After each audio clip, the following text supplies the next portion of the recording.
¿Qué tal todos? Bienvenidos, bienvenidas a Corre Cabra Radio, hoy en una emisión más aquí desde la Sociedad General de Escritores de México, transmitiendo para todos ustedes.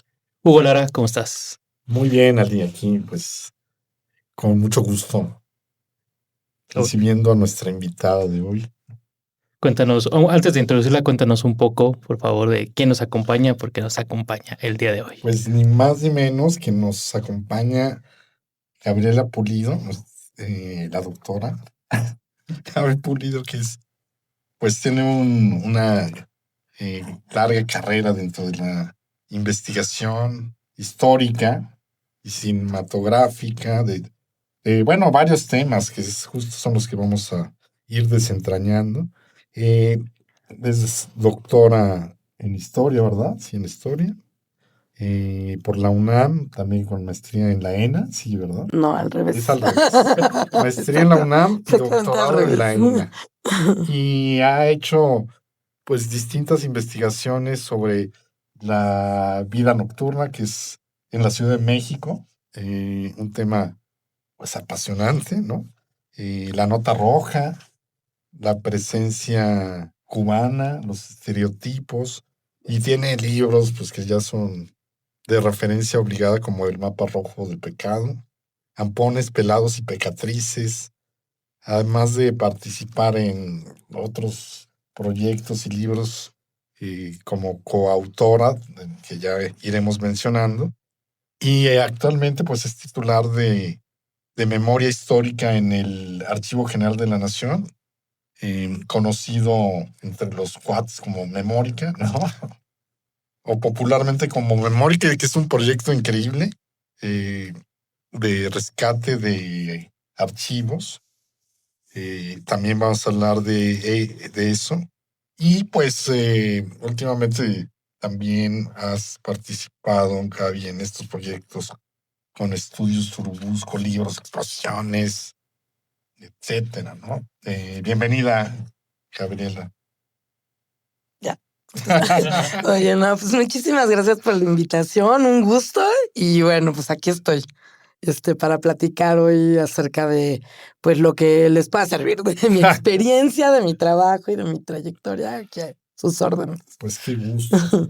Lo primero que me llama la atención, que lo platicamos incluso desde antes, pues este tema de la vida nocturna, de la nota roja, de esto que parece marginal, ¿no? En México principalmente. ¿Qué te llevó a estos temas?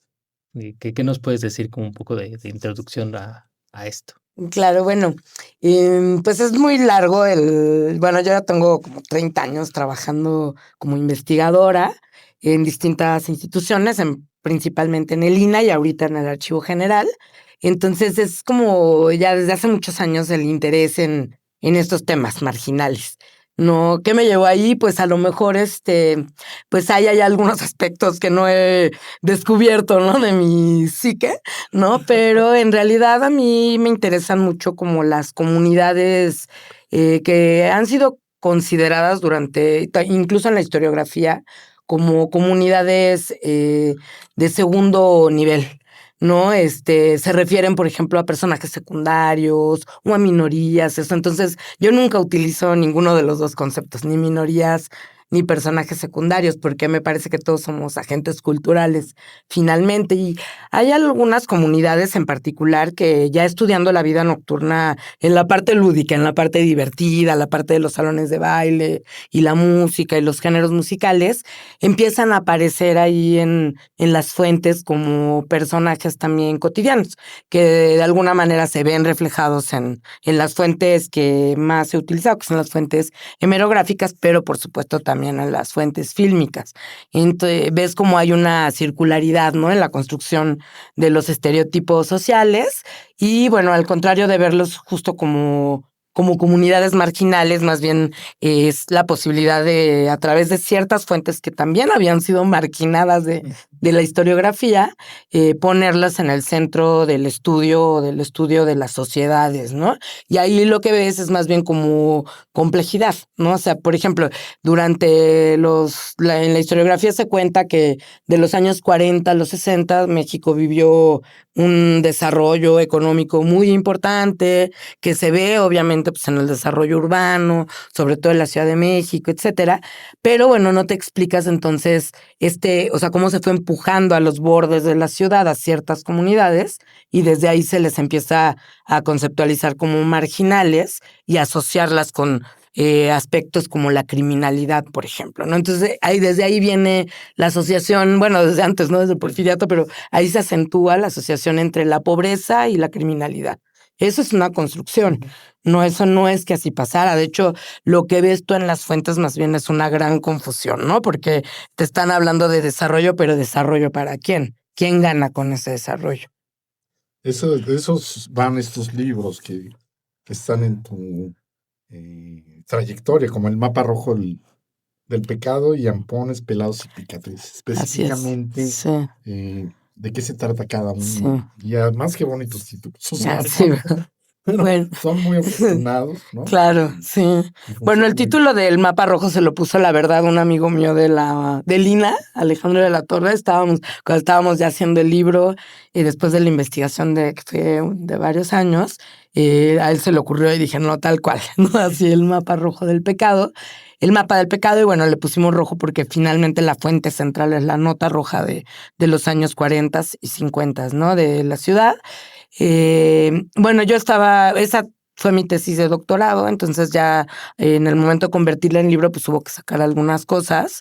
Y bueno, y Ampones, Pelados y Pecatrices es un libro que hicimos en coordinación con la doctora Susana Sosensky. De hecho, ella fue del Instituto de Investigaciones Históricas, ella fue la que tuvo la idea del libro, me invitó a co-coordinarlo con ella y fue también una aventura así increíble, porque bueno, juntamos una serie de colegas para entender cómo se habían construido los estereotipos de los que se consideraban como personajes peligrosos en la Ciudad de México, ¿no?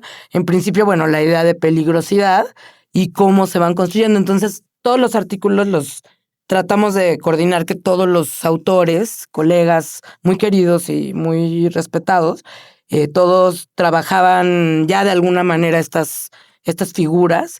Tratamos de que todo hubiera como un equilibrio y todos utilizáramos las mismas fuentes, ¿no? Las hemerográficas, en algunos casos las sonoras, documentos de archivo y aparte las fuentes fílmicas. Entonces todos esos artículos se van vinculando de esa manera, ¿no? Y bueno, al final el resultado fue, según bueno, nosotras, ¿no? Y obviamente pues hemos tenido muchas conversaciones con los colegas acerca de este libro, cómo pues en la historia cultural de México esto ha tenido un gran impacto, ¿no? En cómo contamos las historias sociales. Nos tratamos de ahorrar contar esto y efectivamente donde ponemos ¿Quién tuvo la culpa, ¿no? ¿Quién fue el primero en señalar? ¿Quién construye el estereotipo, etcétera? Que ¿no? son libros que ya tienen algunos Sí, algo. en particular algunos añitos, ¿no? Entonces, sí. Pero nada más para que los que nos escuchan o ven, recuerden de qué van, por ejemplo, algunos textos que puedas mencionar y autores, ¿no? Ajá. Para ponerlo más claro a los... ¿De Ampones? ¿De los dos libros? ¿Del libro de Ampones? Sí. Bueno, del libro de Ampones, ahí escriben pues muchos colegas de muchas instituciones. En particular, uno que puede interesar mucho es el de Las vampiresas, de Marta Santillán, que habla también mucho acerca de cómo se construye desde el cine la figura de la vampiresa. Susana Sosensky trabaja Los robachicos, entonces habla también de muchas películas que trataron estos temas, ¿no? Y que fueron también muy relevantes y que se veían en los medios cuando salieron las películas, cómo se cruzaban, ¿no? Con los medios impresos, ¿no? Ahí está el caso de niño, exactamente. ¿cómo se llamaba? Cajías. Sí. Sí. Una película que exacto, hizo del secuestro. Ismael sí. Rodríguez en los años 40. Así es. No, exacto. Es un niño que en la vida real secuestraron, Lo ¿no? secuestraron en la vida real y se volvió un caso súper mediático, ¿no? Pero eso era la prensa también de esos años. Eso hacía. Lo Ujú. secuestran, pero ya que lo recuperan, porque se lo había Sí. robado Bojigas, el niño Bojigas, así se Bojiga, apellidaba. Él. una señora que Sí, quería tener un hijo o algo sí. así. Lo regresan y como a los pocos meses hacen la película con el niño como Ujú. actor, ¿no? Sí, así es. Y bueno, ese caso lo trata Susana Sosensky en su artículo. Diego Pulido, que ha trabajado desde hace décadas el tema de la policía, trabaja a los policías.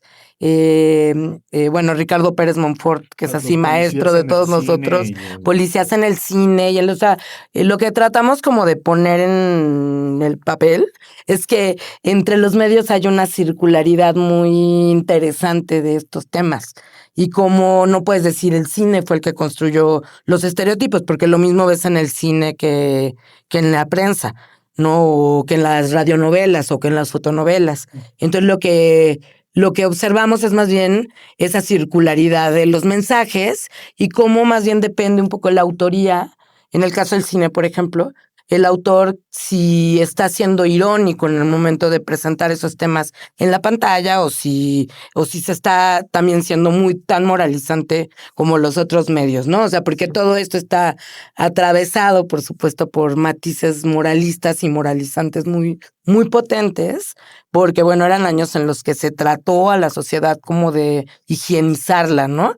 De volverla decente, de que no hubiera temas así complicados que atentaran contra la moral social asociada al catolicismo más grueso, ¿no? Entonces, Y eso ese se tema. veía además, como dices tú, en el cine, Así es. en la prensa, por ejemplo, en los periódicos, la nota roja, ¿no? Se ve en la nota roja durísimo, así también, ¿no?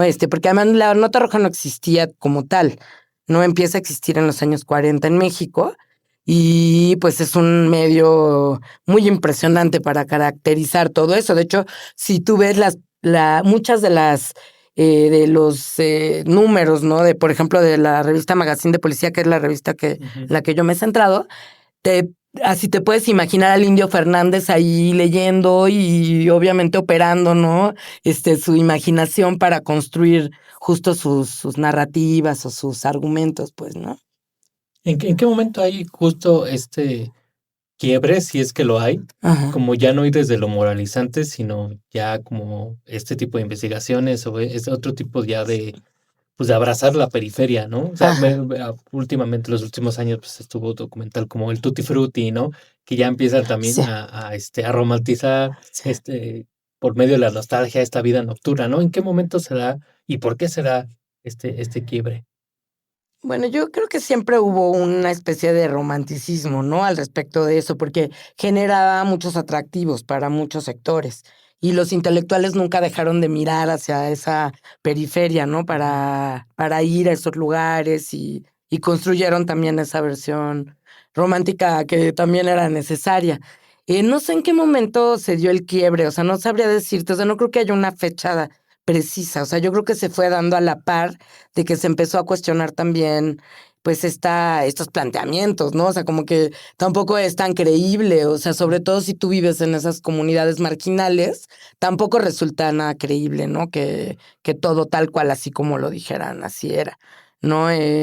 Ahora a mí me gusta, ¿no? Más que la versión romantizante, que estén haciendo la reconstrucción de estos lugares, ¿no? Del Tutti Frutti, por ejemplo, del Waikiki, Ujú. eh, de las bellas de noche, ¿no? Que estén trayendo a Que colación. son cabarets, ¿no? Son cabarets, Que son antros, son antros del vicio, ¿no? el Waikiki, que era El muy Waikiki, famoso. pues era un teatro, ¿no? Donde se Ujú. presentó esta Tongolele mucho tiempo y Era teatro, muchas no era vedettes. Era cabaret. un teatro, el teatro cabaret. O sea, después se volvió como teatro cabaret, o así se le reconocía, pero era un teatro, ¿no? Y es el de que se ve así, tal como se ve en la película de cerca Arau, ¿no? Que es así, del Tívoli, El Tívoli, ¿no? Alfonso Arau. Así Alfonso parecido, Arau, así, ¿no? perdón, Alfonso Arau, de cómo se ve el Tívoli, así un poco esa era la estética de esos lugares, ¿no? Entonces podemos imaginárnoslo con esas reconstrucciones. La verdad, lo del Tutti Frutti a mí me parece un hitazo. justo porque además no es nada más, no es cine de ficción, ¿no? Es un cine documental y ahí están los personajes que estuvieron ahí. Todavía algunos, pues todavía estaban vivos, ¿no? Sí, la recuperación de un pasado que no es tan lejano, exacto, ¿no? O sea, que todavía se puede, desde las mismas voces, hablar de él.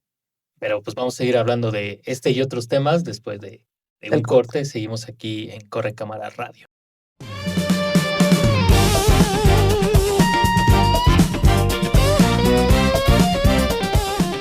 Estamos de regreso aquí en Corre Cámara Radio. Seguimos hablando pues de esta vida marginal nocturna de la Ciudad de México con Gabriela Pulido.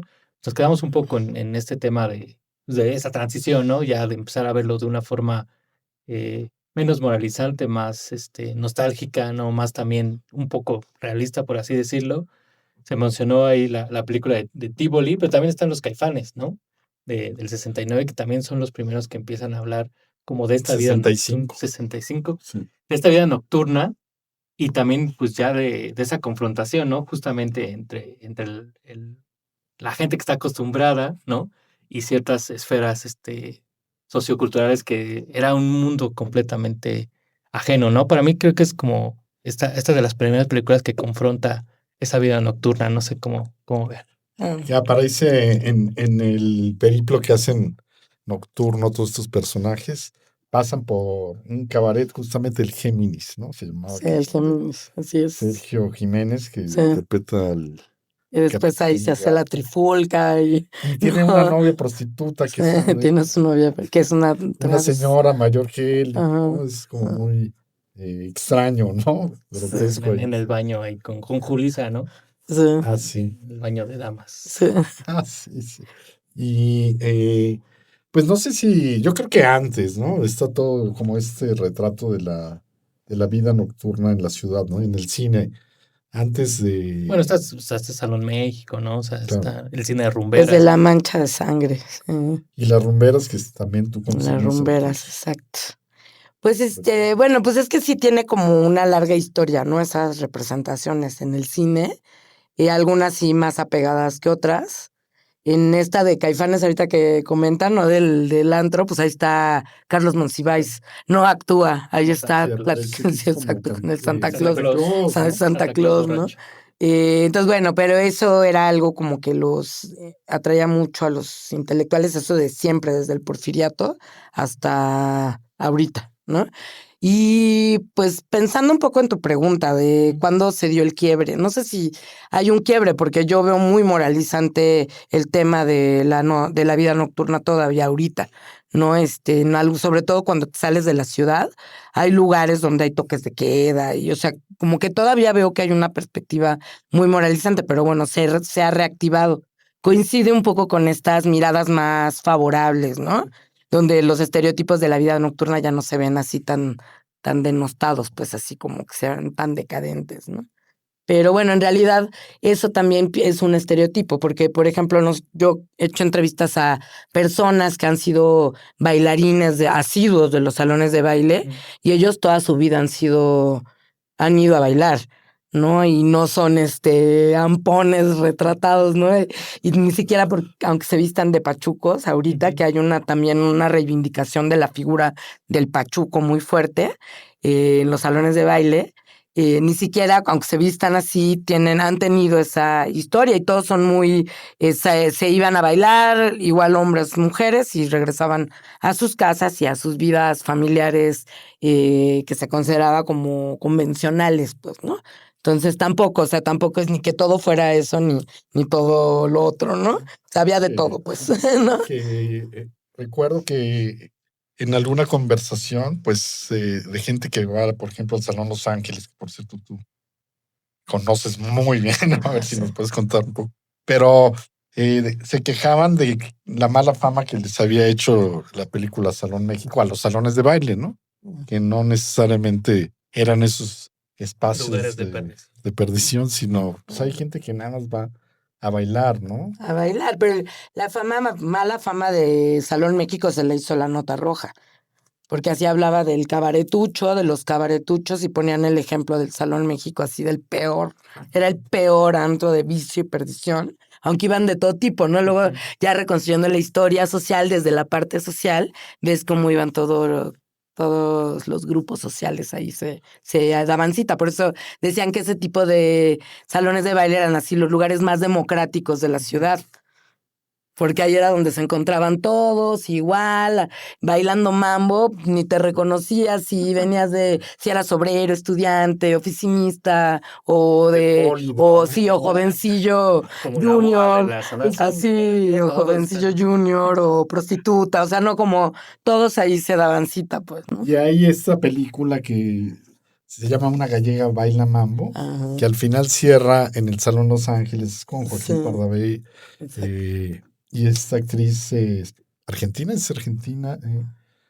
que se ve todo eso. Es como muy documental esa escena, ¿no? Porque sí está lleno el Salón Los Ángeles, parece gente, pues, real. Yo creo que sí es como semidocumental, están los actores, desde luego, pero hay todo este desfile de las distintas clases sociales de la ciudad, ¿no? Los personajes que se alcanzan a ver y que se muestran como más claramente en esta escena, ¿no? Es una escena memorable y hay un montón de películas muy realistas. Que se han filmado ahí. Yo filmé ahí, por cierto. Justamente. Cuando los hijos regresan, ¿no? Sí. Por cierto, ¿no? y también algunas entrevistas y bueno, a ver si nos cuentas también un poco de lo que estás haciendo con el Salón Los Ángeles. Claro. Bueno, con el señor Miguel Nieto, el dueño del Salón Los Ángeles, tenemos ya varios meses recuperando la memoria colectiva, ¿no? Con personajes que han vivido, que han ido al Salón Los Ángeles desde hace 40, 50, 40, 30 años y que han hecho del Salón Los Ángeles un lugar al que frecuentan, pues, con frecuencia, ¿no? Y entonces estamos recuperando, estamos entrevistándolos así de todo tipo, periodistas, intelectuales, pero sobre todo los que han sido así muy emblemáticos. Bueno, también los periodistas han sido fascinantes porque ellos juegan el doble papel, ¿no? De ser cronistas y también de ser bailadores, ¿no? Totalmente así amantes de lo que se vive ahí. Y bueno, por supuesto hemos entrevistado parejas de baile, que ha sido así también, pues muy interesante porque finalmente pues la memoria es eso, ¿no? Se va construyendo como de esas partes de los recuerdos de todos y bueno, pero esto es un proyecto impulsado por el señor Miguel, que bueno, tiene obviamente pues todo el interés de que el Salón Los Ángeles sobreviva a todos los que hemos ido ahí desde hace décadas y que se convierta pues en un patrimonio de la ciudad y en patrimonio de la colonia Guerrero. Y es que, ¿cómo hacer eso justo en esta ciudad? O sea, ¿cómo estos aspectos culturales, populares, ¿no? Pueden combatir, están ahí y están presentes y a veces tienen ya un reconocimiento que tal vez institucionalmente no lo tiene, pero popularmente sí, ¿no? O sea, ¿cómo combatir con esta parte también? Claro. Pues mira, yo creo que en principio pues es ir, meterse ahí, ¿no? Obviamente todo el mundo te va a decir, pues es peligroso, ¿no? Porque la colonia Guerrero es súper peligrosa, ¿no? Igual que todas las colonias en esta ciudad, pero te van a pintar las colonias Guerrero como en particularmente peligrosa. Es entrar al lugar y, bueno, tener el interés de conocer a las personas, ¿no? Bueno, ahorita te están entrevistando, pero nosotros que hemos hecho las entrevistas, obviamente, pues el contacto visual, o sea, el interés que tienes por conocer sus historias, sus vidas, o sea, cómo es su vida de día y cómo ha sido su vida de noche.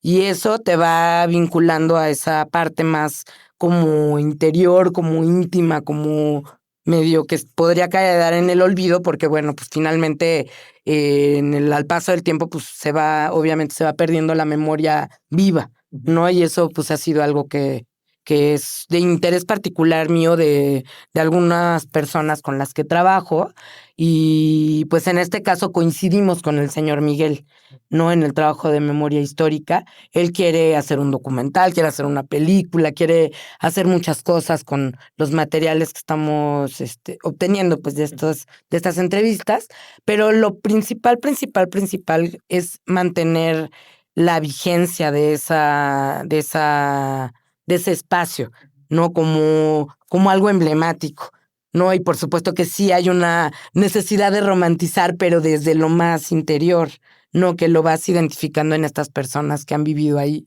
Y también eso, ¿no? También como un lugar vivo, ¿no? No solo como un lugar que habita en la Así es. nostalgia, ¿no? Un Exacto. lugar que existió y que esa vida nocturna se perdió, sino como un lugar vivo que puede seguir aportando a las Sí, generaciones que llevan 30, 50 años ahí, pero también a las generaciones que están por descubrir una vida nocturna así es. en la Ciudad de México que ha cambiado Sí. muchísimo. Que De hemos hecho, una de ido, que las... hemos ido Sí. y ha habido, el sábado, ¿te acuerdas un día que fuimos que estaba a Que estaba Chico reventar, Trujillo. Es ¿no? que una de las preguntas que les hacemos es ¿por qué creen que se mantiene vigente? Es el último salón de baile de En la origen, ciudad. o sea, que tuvo su origen en la vida nocturna de la época de oro, ¿no? Porque así es como se habla del cine de la época de oro. También Monsiváis se refería a la vida nocturna, a la época de oro de la vida nocturna de aquellos años. Entonces, es el único salón que se mantiene vivo y les preguntamos qué tiene que ver. La gran mayoría coinciden en que el señor Miguel, que ha sido el administrador del Salón Los Ángeles, ha tenido el olfato de incorporar una nueva oferta, ¿no? Y entonces han pues despuntado un montón de carreras musicales ahí, varios grupos, sobre todo grupos, por ejemplo, el más joven, el de más jóvenes, es el Son Rompepera, que ahí fue donde surgió y ahora se vincula en el Salón Los Ángeles con otros personajes como Chico Trujillo, que viene de Chile, tocando con Son Rompepera, y entonces ese día que fuimos era así la apoteosis, ¿no? Porque además todos los jóvenes que estaban en la pista, todos se sabían todas las canciones y todos las bailaban así eufóricamente como se baila esta música, que es un género totalmente ecléctico, pero pues muy bien planteado, ¿no? Por Chico Trujillo, así precioso. Y bueno, ya hay el Salón Los Ángeles también todos los martes de 5 a 11 hay grupos de danzón. Entonces toda la gente que el danzón también está encontrando así como una nueva época vital, y hay muchos jóvenes bailando también danzón, pero sobre todo la gente que va a bailar danzón ahí es la gente de la Colonia Guerrero, que ha ido a bailar danzón toda su vida, ¿no? Que a lo mejor ya se movieron, ya no viven en la Colonia Guerrero, pero regresan ahí al salón a bailar. Incluso platicábamos con Alejandra Clausel, que fue una de nuestras entrevistadas, y le decíamos, ¿qué es el Salón Los Ángeles para ti? Y ella, no, la respuesta fue, así no se me olvida, la traigo súper grabada, como la puerta de Alcalá, ¿no? Como en la canción que dice de la puerta de Alcalá, ahí está. O sea, no, sigue en la Colonia Guerrero, ya no han todavía podido terminar de reconstruir la iglesia de Los Ángeles, se ha transformado los entornos, de hecho se está gentrificando igual que toda esa zona a pasos así veloces, ¿no? Pero el Salón Los Ángeles ahí sigue. Y tú entras y su estética tal cual ha quedado retratada en las películas, ¿no? No han cambiado nada. O sea, entras, están así exactamente igual la estética, ¿no? O sea, Y también uno busca eso un poco, como a lo mejor da un poco, decía Alejandra Clausel, que le da un poco de seguridad, que es un lugar seguro, ¿no? Donde las mujeres pueden ir y no les va a pasar nada, ni las van a atacar, ni nada, ¿no? Y los hombres, pues, ¿no? Y que es un lugar alegre, donde uno va a buscar esa nostalgia, pero en el presente, pues, ¿no? O sea, ¿Cumple qué? ¿90 años? 90 años en 2 años. Él en el 27. 27. Sí, estamos ya Sí. apoyando al señor Miguel para preparar ese Pues es festejo. un salón que se inició allá en los años 30, Sí, entonces, así ¿no? en el 37. En el 37, y de esos antiguos, en efecto, pues ya no quedan, ¿no? O sea, de los que eran los más tradicionales, como el Colón, el Salón México. Todo. Y bueno, con todos los grupos, ya sabes, ¿no? Desde los grupos de los años 30, 40, la Sonora Matancera, Olga Guillot, ¿no? Todos así los más famosos, ¿no? Y bueno, los que se están presentando ahora, entonces es una combinación, ¿no? La Acerina y su danzonera de antes y de ahora, los herederos del Damaso Pérez Prado antes y de ahora, y bueno, es una diversidad, la Sonora Santanera, no, por supuesto, Celia Cruz, no puede dejar de mencionarse. Y cuando tú vas al salón, en toda la entrada, Hay una obra muy interesante de un artista visual que donó al salón, que es un altar a Pérez Prado, y arriba empiezan todos los carteles y fotos de todos, y entonces se mezclan entre los carteles de las presentaciones de la gente más emblemática y lo de ahora. Los bailarines, ¿no? Todos le regalan sus fotos al señor Miguel, y bueno, son 2 paredes que son así la memoria de ese salón, ¿no? Pues larga vida al Larga vida. Salón Los Vamos Ángeles. más seguido. Sí. Continuamos aquí en Corre Cámara Radio.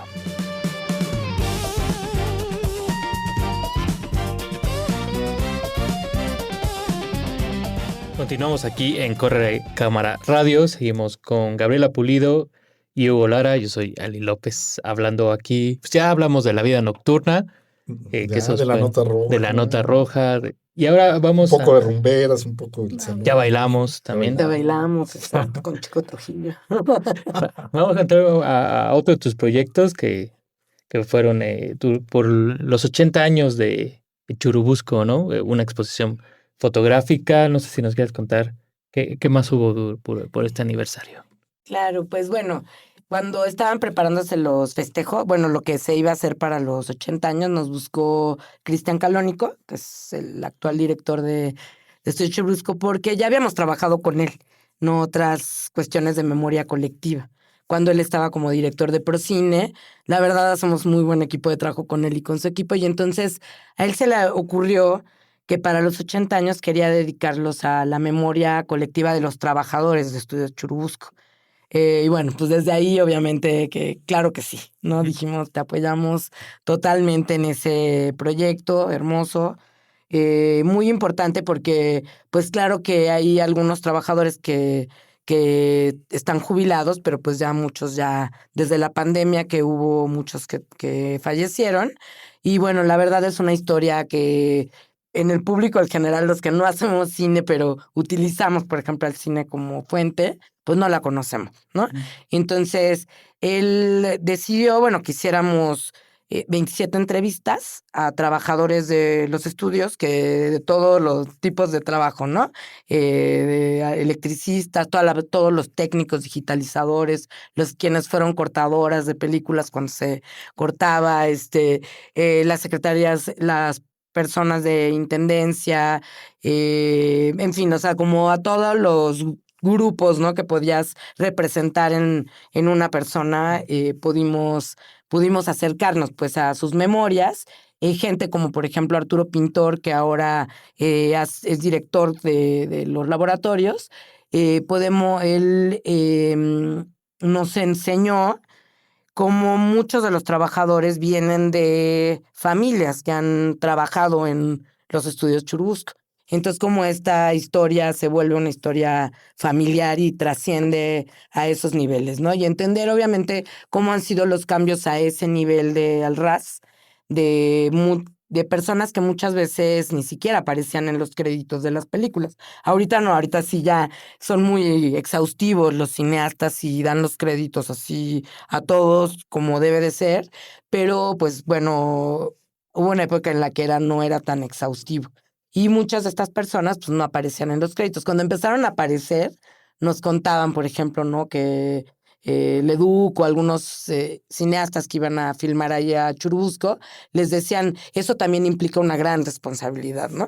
Y obviamente pues también valoras de otra manera el trabajo en el cine, ¿no? Porque al saber lo delicado que es el trabajo de muchas personas que son técnicas, ¿no? Porque no había escuelas de cine para enseñar eso, o sea, eran oficios que se iban aprendiendo ahí mismo en el mismo quehacer cotidiano, cómo era Hasta hoy, no hay hasta muchos que hoy, hasta hoy no hay escuela, ¿no? exactamente. De No, algunos oficios. así es. Entonces, ¿cómo fueron pasando la parte técnica?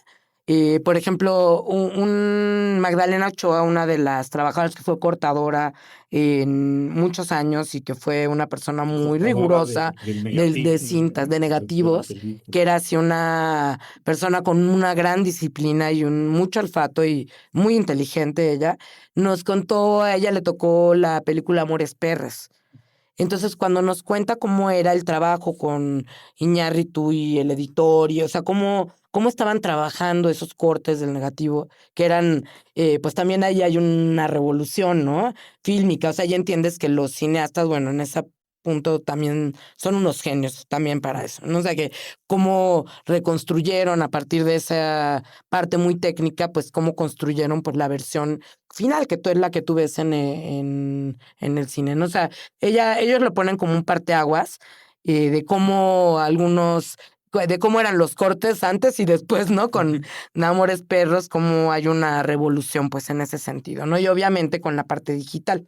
Aunque también sabemos por todos los trabajadores con los que tuvimos la fortuna de entrevistar, que pues ya muchos cineastas se están volviendo a las versiones análogas, ¿no? Entonces buscan que sus películas se vuelvan se vuelvan en estas otras versiones, ¿no? Que no se mantengan nada más en la versión digital, que es muy frágil y muy peligroso también mantenerlas ahí, ¿no? Es decir, como un reconocimiento de que estos soportes anteriores, bueno, conservaban y ahí están las latas, todavía se mantienen también como si fueran objetos de culto, en realidad siguen siendo los materiales más que permiten que las películas se mantengan vivas durante más tiempo, ¿no? Sí, que pues es un tema muy importante porque desde que existe el formato digital, hay muchas películas que no están soportadas en 35 milímetros, que es el formato ideal de conservación, ¿no? Así Entonces, es. bueno, muchos que tienen sus películas solo en DCP, es como tenerlo en un USB, ¿no? Sí, Ujú. Mañana puede ser sí, disquete, o como pasó con los disquetes, más bien, sí. ya no sirven, ya no se pueden leer, entonces hay que respaldarlos Entonces ahorita han tenido en como más trabajo digitalización. en ese sentido, ¿no? Porque ahí están regresando los cineastas para que se hagan sus versiones en el soporte, pues, anterior, ¿no?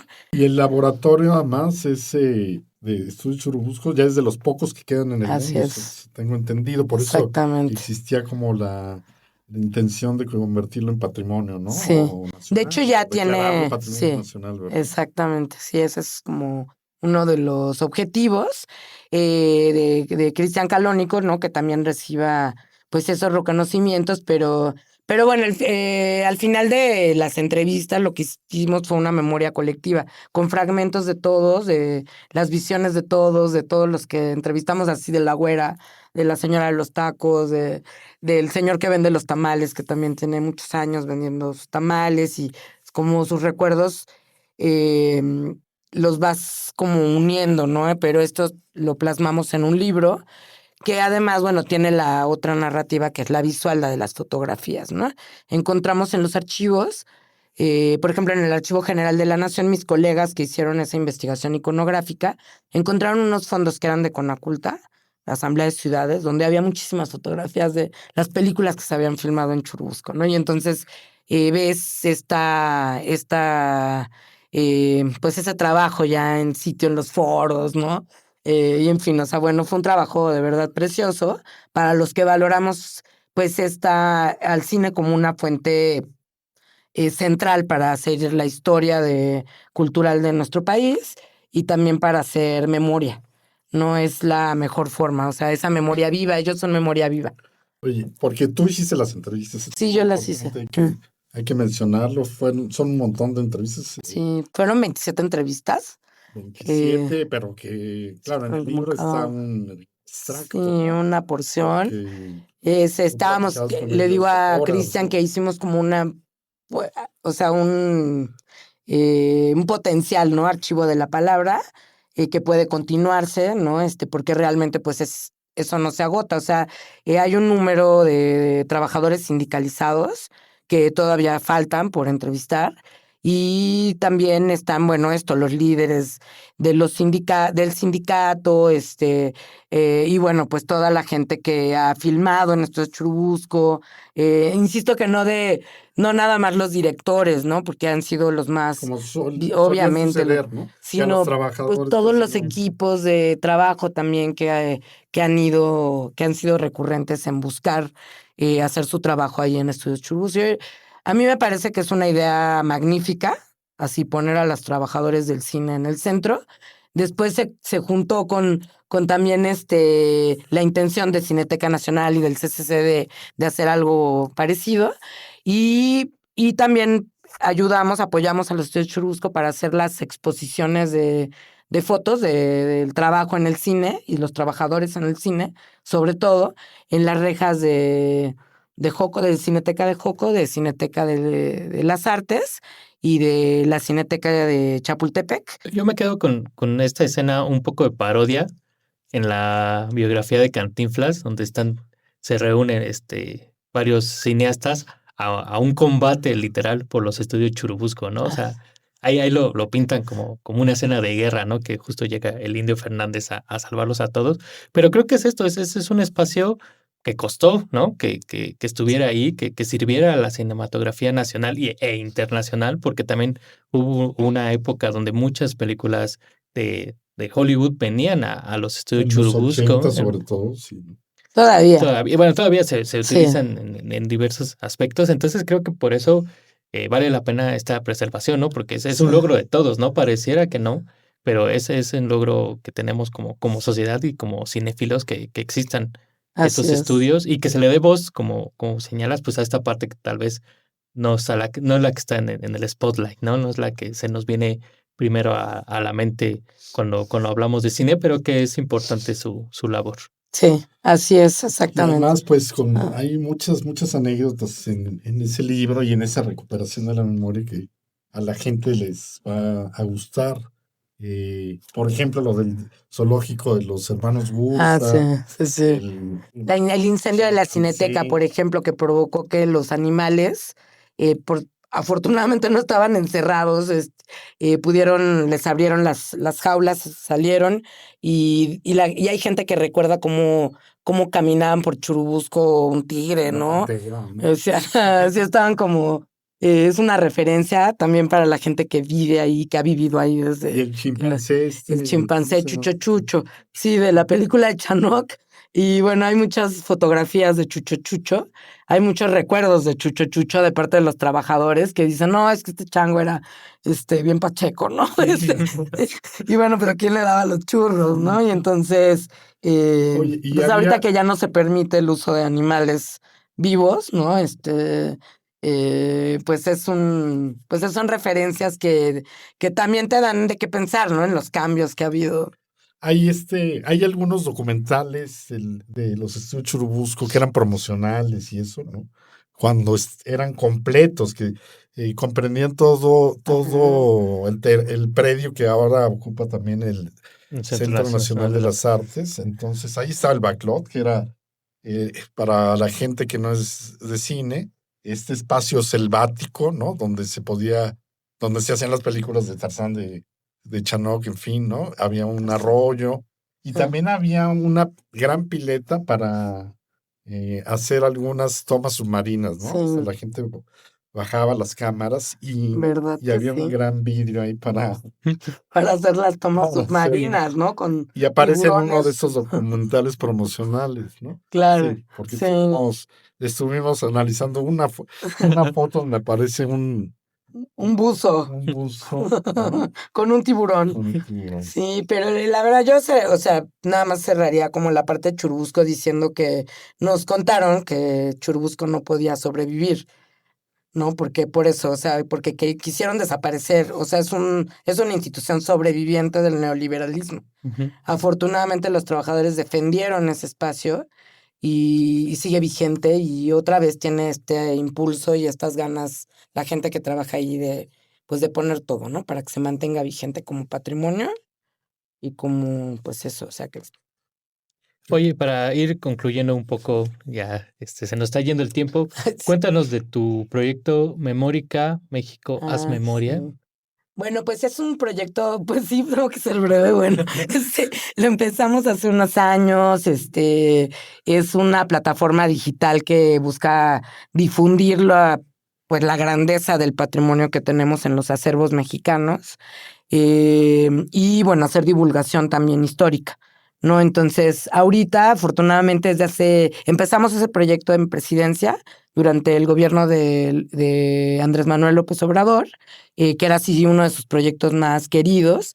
Y afortunadamente a fin del sexenio nos transfirieron al Archivo General de la Nación. Entonces ya con el paraguas del proyecto de Carlos Ruiz Abreu, tenemos, bueno, pues, todas las posibilidades institucionales de que sobreviva, obviamente, que no se volviera un proyecto sexenal, ¿no? Y lo que hemos querido hacer es que tenga una vista, o sea, que no nada más sea conceptualmente en términos de lo escrito y de lo documental, sino que también en términos conceptuales gráficos sea una propuesta diferente para acercarse a los archivos. Y tenemos de todo tipo de fuentes documentales de todo tipo, desde documentos de los más antiguos, que por ejemplo están en el Archivo General de la Nación, los documentos del Virreinato, de la Inquisición, hasta las películas, ¿no? Que tenemos también soportes fílmicos que son los más difíciles de conseguir por todos los derechos que hay, ¿no? Entonces tenemos nuestro micrositio de Cine y Ciudad, que empezamos con Hugo y con Cristian Calónico cuando tenían el proyecto del catálogo fílmico de la Ciudad de México en Procine, y lo dejamos ahí. Ahora le cambiamos el nombre, bueno, porque cambió también los objetivos de Procine con respecto al micrositio, pero bueno, se mantiene vivo como micrositio ahí en Memórica para que la gente pueda ver las películas que afortunadamente tenemos posibilidades de ver gracias a ese trabajo que hicimos, ¿no? Y bueno, más lo que podamos incorporar, ¿no? Pero es un poco la idea que la gente pierda esta idea de que los archivos son aburridos, de que son puros lugares con papeles muertos y viejos. No, es una invitación para que la gente vea cómo pues tenemos archivos en todos lados. Bueno, está el archivo de la SOGEM, que seguramente ha de ser maravilloso, ¿no? O sea, y bueno, cómo poco a poco pues tenemos la obligación de recuperar, ¿no? Nada más para clarificar para los que nos ven y escuchan, ¿qué cosas en concreto se pueden encontrar en ese que es un sitio de internet? Así que es memorica.org.mx. No, es www.memoricamexico.gov.mx. Ahí lo que van a encontrar es un buscador donde pueden ustedes poner, donde la gente puede poner la palabra que quiera y encontrar documentación histórica de todo tipo de soportes acerca de ese tema que le interese, pero también van a encontrar nuestra propuesta de organización temática y de divulgación que hemos hecho, sobre todo con ciertos aspectos. Por ejemplo, trabajamos exposiciones digitales de temáticas muy particulares y también colecciones temáticas que nosotros hemos ido organizando con todos los documentos que tenemos ahí, que son más de 500,000. ¿Cómo qué exposiciones hay ahí? No, bueno, las más recientes son así, les voy a comentar las más recientes, porque ya tenemos 184 exposiciones. Empezamos bueno, les comento las recientes y nos vamos a las primeras. La última que publicamos es una exposición dedicada a la zona maya, que incorpora incluso algunos, pues un ejercicio de inteligencia artificial que ha sido también muy útil para nosotros, introducir la inteligencia artificial para hacer reconstrucciones narrativas históricas. Hay un micrositio de narrativas artificiales, así se llama, que ha tenido así mucho éxito, ¿no? Para la prensa. Hicimos una previa que fue dedicada al Día Internacional de la Violencia contra las Mujeres. Entonces ahí lo que van a encontrar es la información del día, por qué ese día se considera el Día Internacional, qué ocurrió y qué es lo que ocurre en el mundo para que tengamos que poner esto en el horizonte público, ¿no? Ahora, esto está contado con una narrativa gráfica muy bonita, la verdad, muy interesante, y bueno, también tiene que ver eso con el impacto que queremos llegar. Y las primeras que hicimos estuvieron dedicadas a Emiliano Zapata en el 2019. Las primeras fueron vistas por las personas cuando lanzamos la plataforma al público en el 2020, en febrero. Estaban dedicadas a Emiliano Zapata, al Plan de Ayala, la muerte de Zapata, al Plan de Ayala, y bueno, tienen pues distintos objetivos. O sea, el asunto es pues acercar a la gente en general a la historia, pero también ofrecer pues muchos recursos didácticos para los profesores, para los alumnos. Ahí durante la pandemia algunos historiadores pudieron hacer sus tesis con los materiales que había ahí. Entonces, bueno, nos lo han agradecido mucho. Pues muchas gracias, No, pues Gabriel. gracias a ustedes. Visiten Gracias. Un poco Memórica. dispersa, ¿no? No, está padrísimo, sí. Pues visiten Memórica y también visiten nuestro sitio Correcámara, donde vamos a estar publicando también muchas otras cosas. Agradecemos a la SOGEM por la ayuda brindada para la realización de este programa. Muchas gracias, Hugo.